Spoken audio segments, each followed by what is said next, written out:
আসসালামু আলাইকুম। হ্যালো বন্ধুরা, রনি আইটি একাডেমিতে আপনাদেরকে স্বাগতম। Microsoft Word basic to advance class Bangla টিউটোরিয়ালে আমি আপনাদের সঙ্গে আছি মোহাম্মদ রনি শেখ। আজকে আমরা শিখব ইনসার্ট ট্যাবের ক্লিপ আর্ট।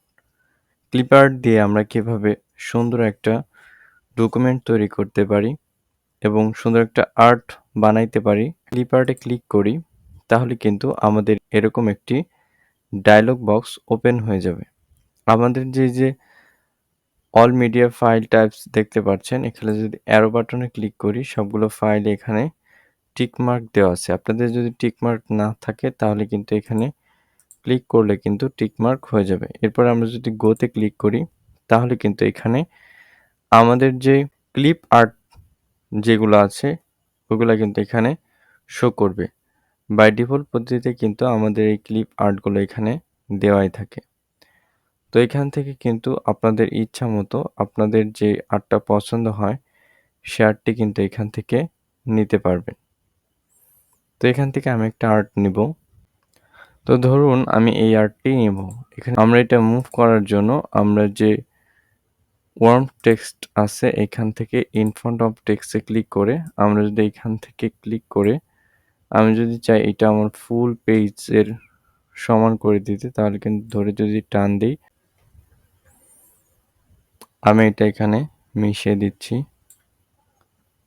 এই সাইডটা একটু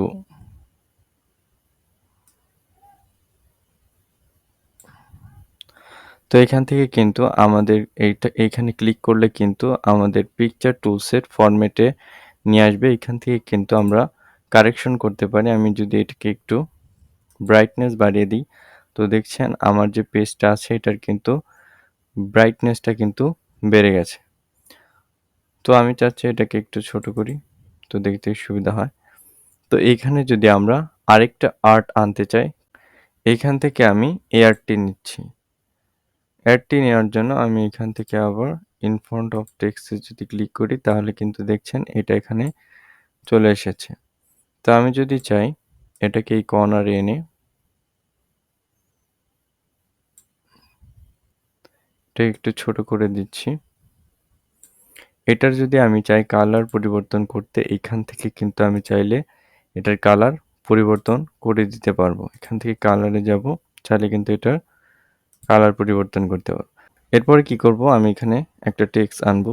ধরুন একটা উক্তি কিন্তু আমরা এখান থেকে কপি করে আমি এখানে এনে পাস্ট করে দিচ্ছি। তাহলে কিন্তু দেখছেন আমাদের কিন্তু এই যে আমরা ক্লিপ আর্টটা নিয়েছি এটার উপরে কিন্তু আমাদের যে উক্তিটা আছে এটা কিন্তু এখানে দেখা যাচ্ছে। তো যাচ্ছে এটা লিখেছেন হচ্ছে অ্যারিস্টটল। এখান থেকে কাট করে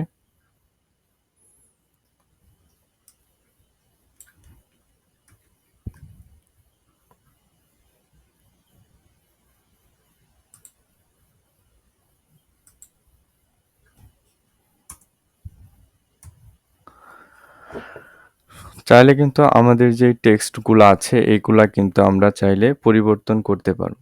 আমরা কিন্তু থেকে চাইলে আরো ক্লিপ যে আর্ট আছে আমরা কিন্তু চাইলে এখান থেকে নিয়ে নিতে পারবো। এখান থেকে যদি এটা ক্লিক করি তাহলে কিন্তু দেখছেন আমাদের কিন্তু এটা চলে এসেছে। এখানে ক্লিক করে আমি যদি ফরম্যাটে গিয়ে ইন ফ্রন্ট অফ টেক্সটে ক্লিক করি তাহলে কিন্তু আমরা এটা মুভমেন্ট করতে পারবো। তো দেখছেন আমি যদি এখানে এটা দিয়ে দিই এখান থেকে কিন্তু আমি চাইলে এটার যে আউটলাইন আছে এখান থেকে কিন্তু আমি শেপের স্টাইলটা চেঞ্জ করতে পারবো।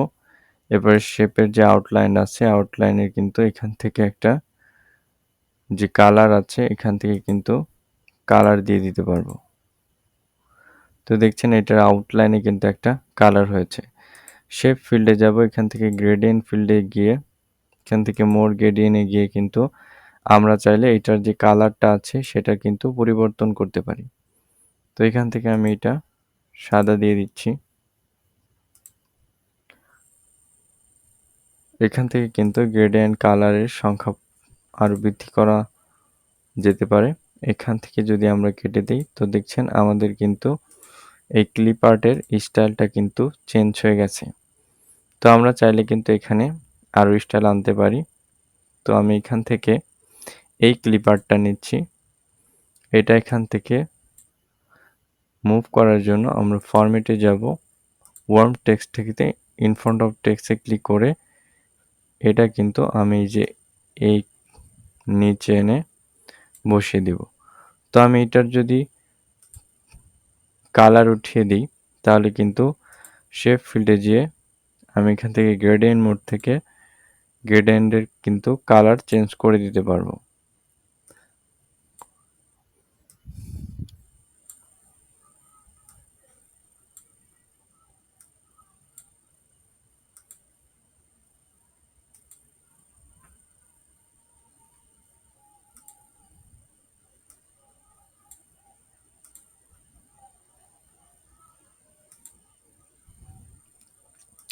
তো দেখছেন আমাদের কিন্তু ক্লিপ আর্ট দিয়ে সুন্দর একটা ডকুমেন্ট তৈরি করে ফেললাম। আপনারা কিন্তু চাইলে এরকম সুন্দর সুন্দর আর্ট কিন্তু আপনারা চাইলে করতে পারেন।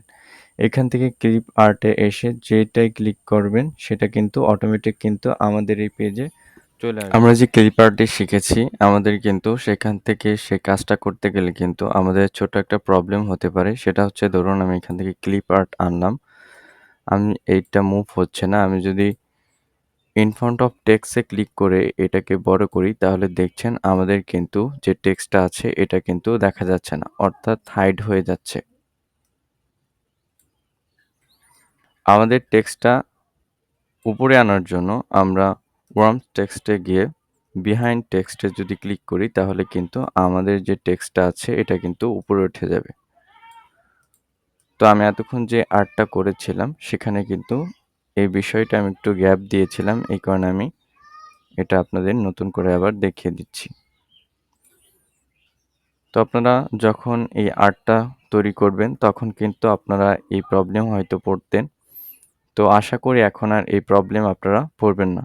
তো অবশ্যই কিন্তু যদি কোনো টেক্সটকে কোনো আর্টের উপরে আনতে হয় বা কোনো ইমেজের উপরে আনতে হয় তাহলে কিন্তু বিহাইন্ড টেক্সটে ক্লিক করলে কিন্তু এটা উপরে চলে আসবে।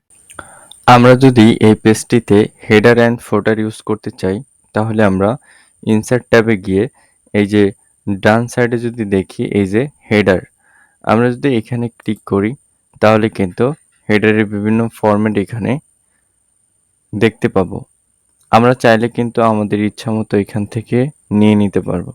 তো ধরুন আমি এখানে ক্লিক করছি। তো দেখছেন আমাদের কিন্তু এখানে হেডার চলে এসেছে। এখানে যদি আমি লিখে দেই রনি আইটি একাডেমি,